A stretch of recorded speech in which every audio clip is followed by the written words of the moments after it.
Hey, what's up? I'm the Indie Goddess, and welcome to my channel. If you're new, what's up?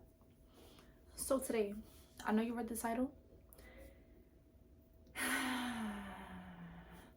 It's gonna be parts to this video, simply because it's so much to talk about that I literally can't get it out in all one video. Also, I don't want this video to be super duper long, so we're gonna get right into it. You read the title, so you already know what we're talking about. Black girls have unauthentic relationships. Now hear me out. This is not all black girls, because I know some of y'all like, me and my best friend have been tied at the hip since 3.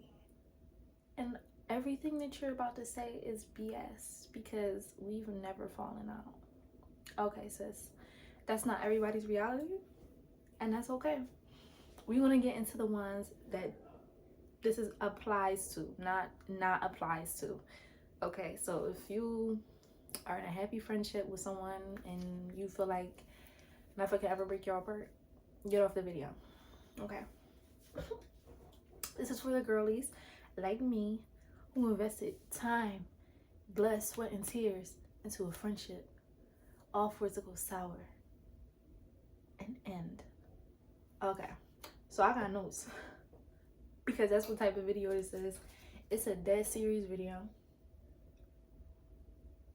Oh yeah, also this is a face mask. It's called amla powder. That's what's on my face. I like to put that on my face and do these videos because it's cute. Anyway, I'm gonna move this over here so I'm not like looking over there. Okay, so what we're gonna do is start from childhood, right? So as black little girls, this is like, we're not even talking about friendship, we just talking about how we grew up. You already know how we grew up. First of all, competition is #1 in the black community, period. Don't really matter what stage of life that you in. But childhood is the first time that you're introduced to this competition-based mindset that people older than you have. So now you getting into you have a friend that's, I'm not gonna say dumber, but dumber than another. So your parents would be like, oh, like, why you can't do this? Like, why you don't have straight A's like so and so? Or if you have a friend that's more have disciplinary issues and a friend that doesn't really have disciplinary issues at all, their mom would be like, oh, you can't act right, why you can't be more like so and so, that type of thing. And then you get into the even more toxic side of shit, where you have two friends who, one mom bigs the one kid up that's not even her daughter. Oh, when your friend with the good hair gonna come back over? Oh, when your little light-skinned friend gonna come over? Or siblings can play a role in it too. Oh, when your friend gonna come over, she cute, da da da da. Putting you against childhood friends as a child when you're not even thinking about that. Y'all just thinking about playing brats, and I don't know what the kids do today. TikTok. I don't know what the kids do today. You're just focused on being a kid, and everybody else is focused on, okay, I know how she gonna be when she grow up. Oh, I know how she gonna be when she grow up. Also, when you get a little bit older, more so at the end of elementary school, you always got the moms that be like, oh yeah, your friend too fast, she can't come over my house with all that. But mind you, she only got on lip gloss and a pair of Uggs. Anyway, moving forward, I like to call it the competition factor. You have competition between friends before they even know what competition is, before they even give a hell about what you think about their friendship. Okay? Okay. So this is when we get into the toxicity from childhood. It begins there, folks. It gets even deeper because some people grow up differently than others. For instance, me. I'm gonna use me as an example because at the end of the day, this is my spiritual diary, and I will be talking about my personal things as well. I'm entering myself into it, okay? Sometimes you'll have, oh my god, okay, you'll have the broken home factor. Now, some friends will have their mom and their dad in the home, right? Some kids will only have their grandmom. Some kids will only have their mom. that play a role in how they see themselves and how they see your household, right? Because the ideal household has a mom and a dad. We all watch Disney Channel. We all grew up thinking that that's normal, because it actually is. But a lot of people in the Black community, just like myself, I didn't live with both my mom and my dad. Now, I did see my dad on the weekends, but I didn't live with both of them. But my relationship with my dad was very strong, which gave me a sense of that relationship with with a man that you should have as a child. A lot of my friends did not have that growing up, so I could see where it had played certain roles at certain times. Now, this is not always a main factor, but the way I grew up, I'm gonna say I had privileges. I was privileged. I had a nice room. I had nice clothes. I had a nice phone. I had nice things going on. My mom had a good job. Everything was pretty much cool for me. So when my friends came over, they seen that I had nice things, nice house, nice everything. And I've realized that when I started going over my friend's house, mostly in like elementary school, I realized that everybody didn't have what I have. And instead of assuming, see me, I never assume jealousy. I always try to give people the benefit of the doubt, because I don't know, like, I'm not the person to just call out, oh, she's jealous, just because. You have to give me, like, it need to be like multiple context clues. Okay. So after the home factor, how you grew up and all that, puberty comes into play. Now, this is called the boy factor. Boys like to stir drama up between girls when we're younger. Anybody can attest to that. You have boys putting girls against each other, and the girls who are more favored by the boys, they usually become friends with each other. I can attest to that, because I feel as though I was friends with girls based off of what the guys like, because guys like me, and the guys like the other girls that was similar to me in a way, we would end up being friends, because like, okay, Flip's here, we're wanted. Ew, that sounds so nasty. It sounds so toxic, but it's the truth. So we would feel as though we're on a higher pedestal than the other girls, even though that's toxic. It's the case. I just want to do a quick disclaimer and just go a little bit more in depth on what I was talking about, because no, I do not mean that as like a good thing. I'm talking about not only with boys, because we can't just blame black boys. Society has said if you're closer to white, you are better.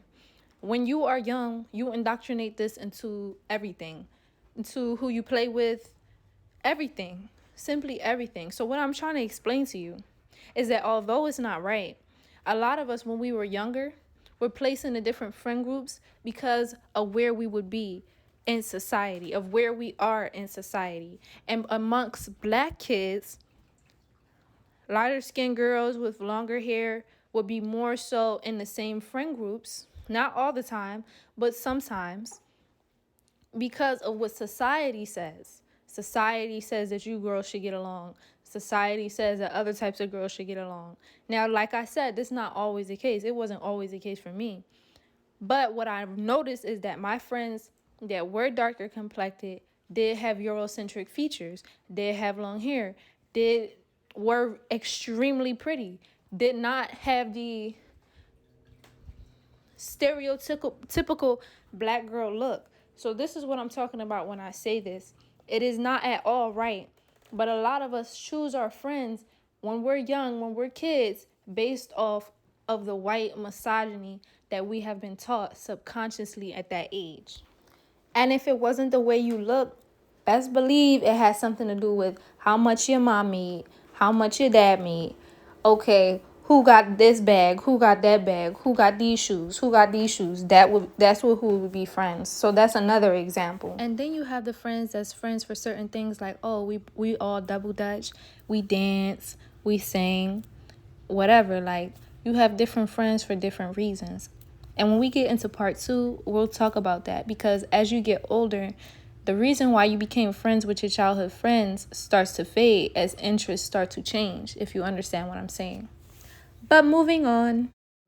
But what we're going to do is we're going to talk about the different archetypes that black women have in relationships.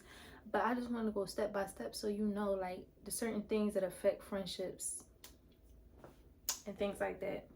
Childhood, how you grew up, puberty, boys, and growing into yourself, becoming a woman, having a boyfriend for the first time, independency, trying to create your way in the world, trying to figure out who you're going to be, trying to figure out what you want to be, that type of thing. The person that you are in general is very important when it comes to friendships, because who you are is going to gravitate to who you hang out with, who you're around, who you become. It's very important to know who you are before you settle on whatever friends you got, because some people have reputations and all the reputation isn't good. Some people that you hang around with, you start to act like them, you start to become them. You don't want to be that, because certain people out here that will drag your ass down. Let's get into the let's get into the archetypes, okay? I'm all over the place. Let's get into the archetypes. Okay, so I have arranged this in 6 friend group categories. Now, if your name is called out, please stand up, tell us why you're here, and sit back down. It's like, no. So I'm only going to do 6 for this video because I don't want it to be too long. Oh my God. Now, if your name isn't called, if your archetype isn't called, that's cool, because we may come back to you on part 2.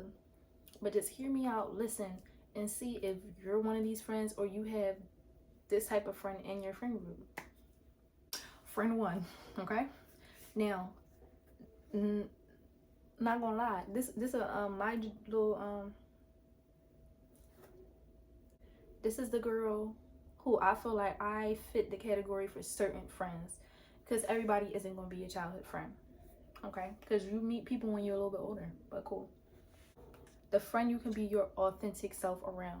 This is me. This is me. Okay, so this usually a childhood sis that you grew up with, somebody that you tell everything to, the person that you go for mainly for like advice, because they know you the best and they know kind of, you get the vibe that they want what's best for you because they've been around as long as they have, right? And I said someone you can be goofy around, somebody that you can be your authentic self around, someone that you can be genuine to. This is me. And someone that's also genuine to you. That's what's most important. So the people that you hang around mainly should be authentic. Here's why. To put on a facade is to risk someone taking all the information that they know about you and telling it to the world. You have blabbermouths. You have a whole bunch of people who don't really respect your privacy, don't really respect what you got going on in life. For me, I feel like I was always really good at detecting who I should tell, like, not all my business, but who I should tell the things that hurt the most to, and who I should keep it away from. But what I have noticed when I had got older, I stopped telling people pretty much a lot of stuff, even the people who I was quote unquote close to. I don't need you to have no ammo against me, only because you dog your other friends out. The friend that is most authentic can peep when you dog other people out in their ear, because I'm authentic to you. I don't know the girls that you be telling me about. We're not, you feel me? That's not my childhood sis. So my childhood sis is the person that I'm going to be the most loyal to. So if she's in my ear and she got other friends, red flag. Red flag, all right? Hear me out. If she got other friends that she's supposed to be like closer to, because they always do that, right?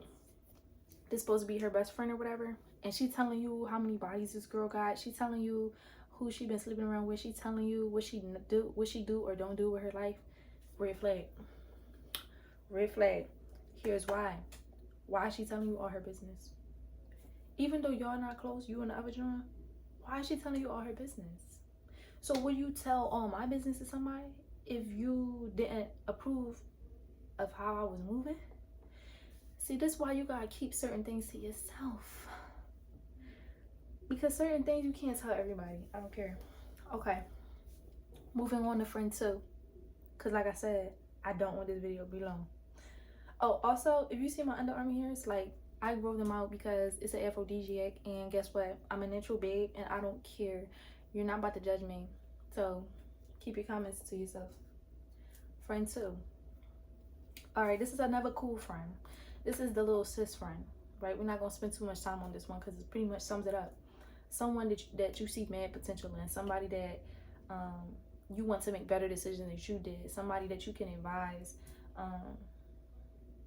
somebody that you can be an example for, like somebody who, if they tell you something, just based off the how much, like even if you're not that much older than or whatever, based on how you live, you can give them advice to advise, okay girl, don't do this, or do's and don'ts of how to just be a young lady in the society, especially a young black woman. We all be needing advice. So the big sis, that's definitely one of my faves.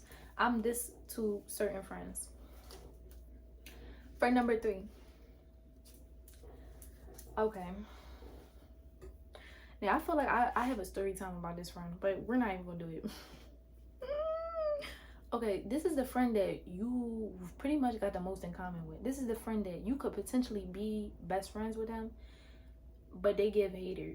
Like, this no, don't get me wrong. This is the friend that got a whole lot of friends. Like, I'm not talking about 1, 2, or 3 friends. Mad friends. So they always got shit to do. They always like going places.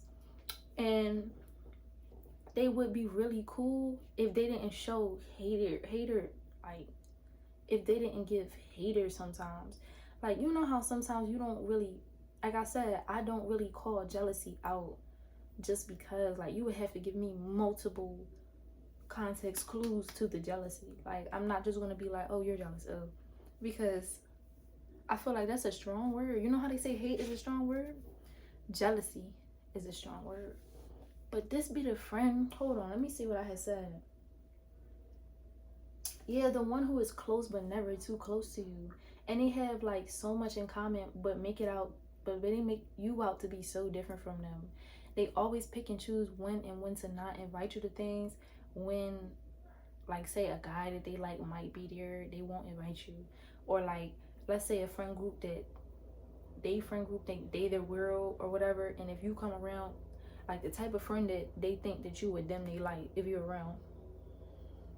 That type of friend, like the type of friend that, like, if they getting too much love, you shutting the live off. Like the friend that's like, but the potential is there, but it's too many context clues to jealousy though.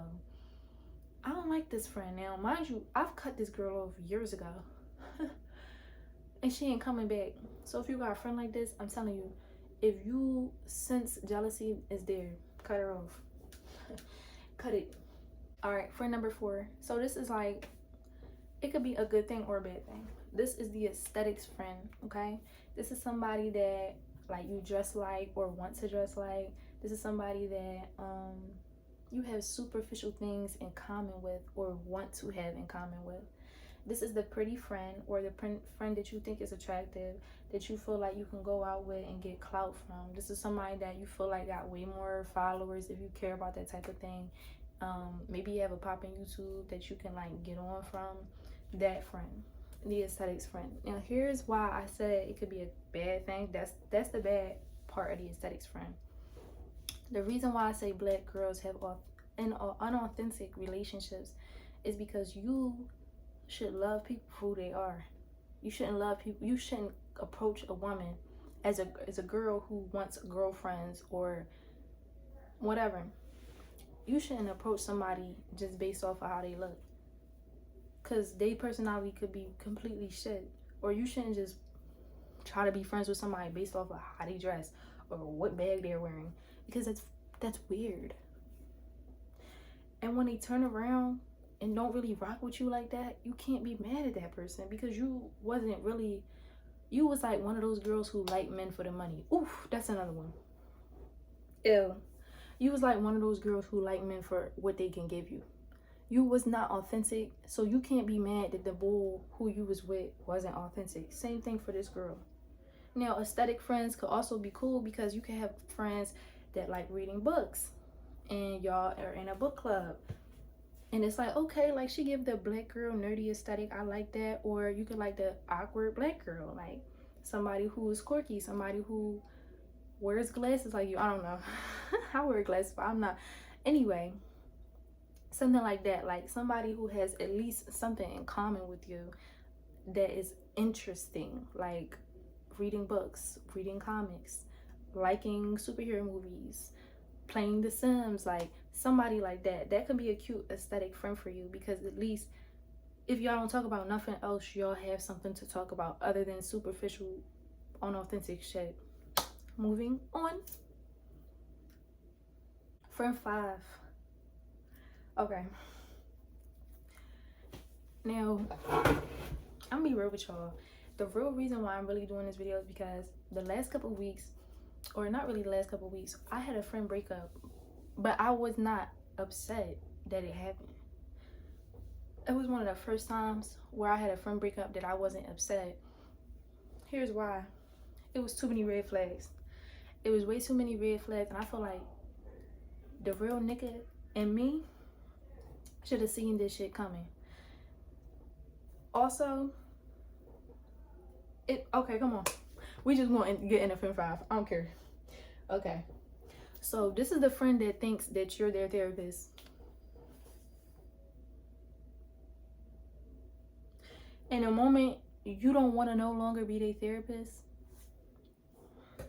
or the moment you have one thing that you feel like they could do better, or the moment where they're clearly doing something that's not in girl code,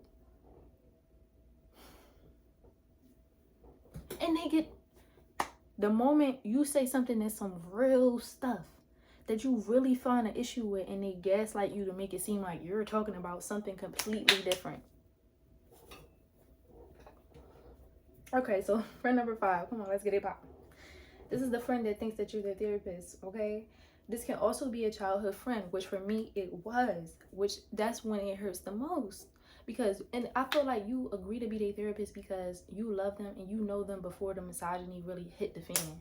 So what I mean by misogyny is, this is the girl who always with an abusive ass nigga, whether it be verbally, physically, whatever. She's always with somebody who don't give a damn about her. And you be telling her from the rip, bro, you better than this. Leave him, bro. You're a queen. You're beautiful. You're smart. You're intelligent. You can be doing all these things, but you're sitting under a grown-ass man. Okay. Like I said, okay, yeah. They never are in a healthy relationship. They grew up differently than you did, which that was the case. They only call you when something bad, they only call you when something is going bad in their other relationships. Now, here's why I didn't say in their boyfriend and girlfriend relationships. Because this is the friend that will talk about their other friends that they call bestie and all this other stuff with, even their own family. They would talk shit about the people who closer to them, and it make it seem like that person is completely crazy. So in your head, you like, oh yeah, the shorty dirty, like the John she cool with a whore, like, or whatever. So do you get this? Because mind you, I was never the friend to be friends with somebody because they're friends with someone. I'm real. I don't do that. I don't force any relationship. I don't force any friendship. If it is, it is. If it isn't, honey, it isn't. This is the friend that is just completely toxic. Okay. Also, they can never fully support you if they're not happy. If you got something good going on in your life, just best believe if they got something bad going on in their life, they not talking about your shit. They don't never call to just be like, oh, how you doing? Nope. Every time they call, just know that phone ringing because shit then hit the fan at home, and now they need somebody to cry to. Now, mind you, remember when I said this is the person who quick to cut you off, right?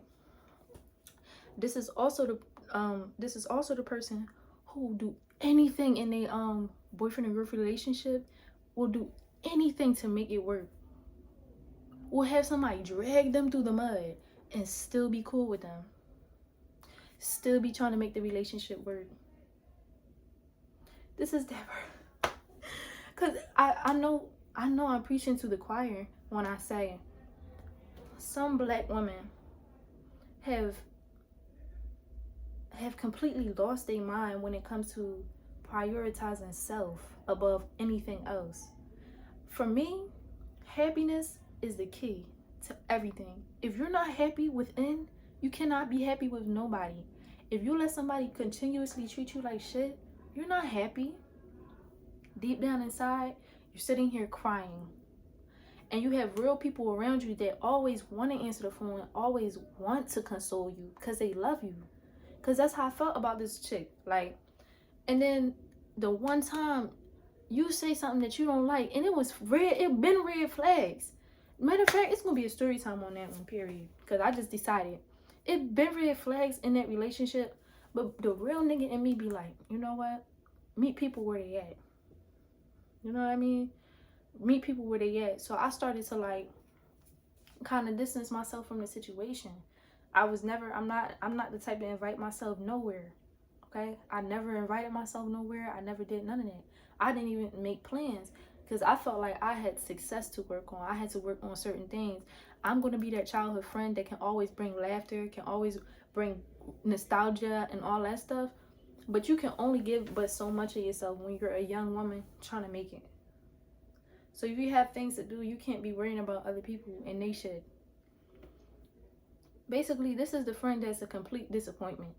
Somebody that you seen mad potential in and they completely dropped the ball on themselves and in the friendship. Just a mess. Also, I know a lot of women may be going through this. It's okay to put friendships on pause because you're going to work on yourself and you're trying to do better. Especially if it's about getting to another level in life. If you need to get to another level mentally and you feel like mentally you are depressed, you have too much anxiety, you're doing the most, and you want to take time for you, any person who sees that as a bad thing, or any person who sees that as you switching up or you being Hollywood or whatever they call it these days, fucking cut them off, because that's not the person that you need to be around. These are the people who leech off of you because they be emotionally drained in their life and they want to call you with this bullshit. This be the person that when they call your phone, you roll your fucking eyes. And this used to be the person that made you so happy. But now when they call you, you be like, oh shit. What's going on now? Alright. Number 5 was a lie. You could tell. Anyway. Okay. Friend number 6. Now, I haven't had a friend like this in years. And I don't plan on ever having a friend like this ever again. Okay. So this is the friend that is drama, but you love her. Like the friend who every time you call her, like it's some shit going on. And it's not just with the man this time. It's more, or because the other one wasn't really about the man. It was about relationships, period. But this is the person who always got a problem. Like you could be on the phone with them and they're at the store and they like, oh, what's this bitch looking at? Like one of them friends who like, they're very low vibrational vibes. Like just like friend number 5, very low vibrational, really have nothing to add to you but just want to take emotionally drain you. I said usually the best friend to many because she always has shit to talk about. This is the friend that be having you stay on the phone for hours at your job. Not me, you. Okay, always has shit to talk about even though she never has anything positive to say. Okay, the one you used to get in trouble with the one you used to get in trouble with in school.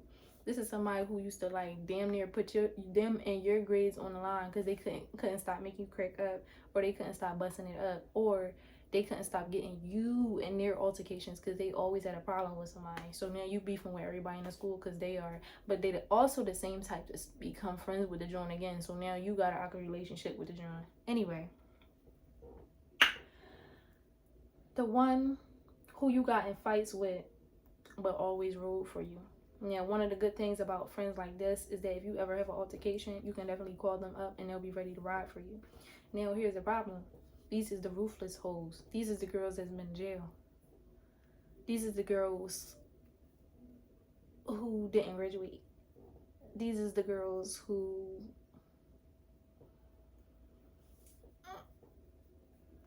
got bad reputations. Ooh, it's getting hot in here. It's getting hot.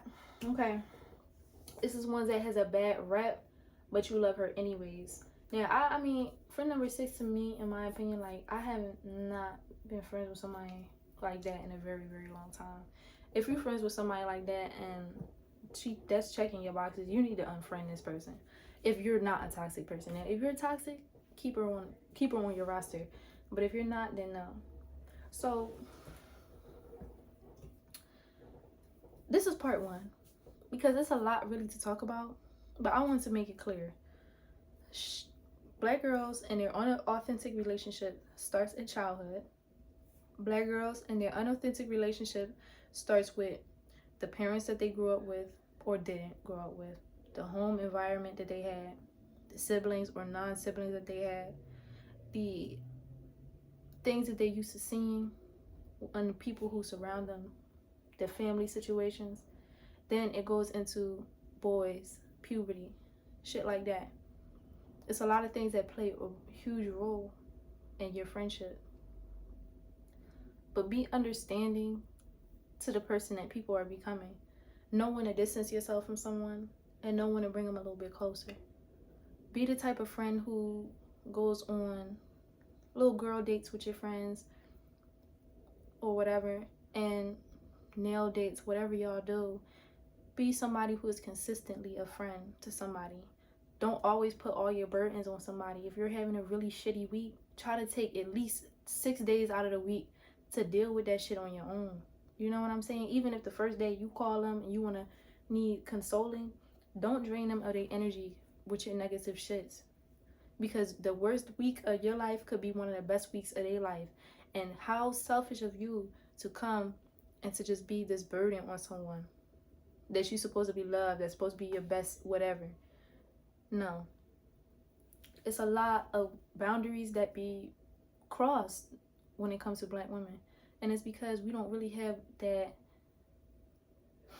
relationship with ourselves, sad to say it, to just be like, oh, okay, like I understand like where I wouldn't want to be bothered or I wouldn't be irked. I have boundaries for myself when it comes to certain things, so I should keep those boundaries the same when it comes to my friends. I shouldn't expect more out of my friends than my nigga. I shouldn't expect more out of my friends than my mom and my dad. Now, if you got shitty mom and your dad and all that, then that's different. But your friends should not feel like they're carrying your emotional weight. It should not feel like that. And if it does feel like that, then you have a friend that's a burden. You need to figure out what you're going to do. Because boundaries need to go up in any relationship. So that was part 1 of black friendships being unauthentic. And I hope to see you soon. I hope to see you again. I hope this brought you to my channel. And I hope you subscribe. I'm going to be back with part 2 very soon. So thanks for watching. And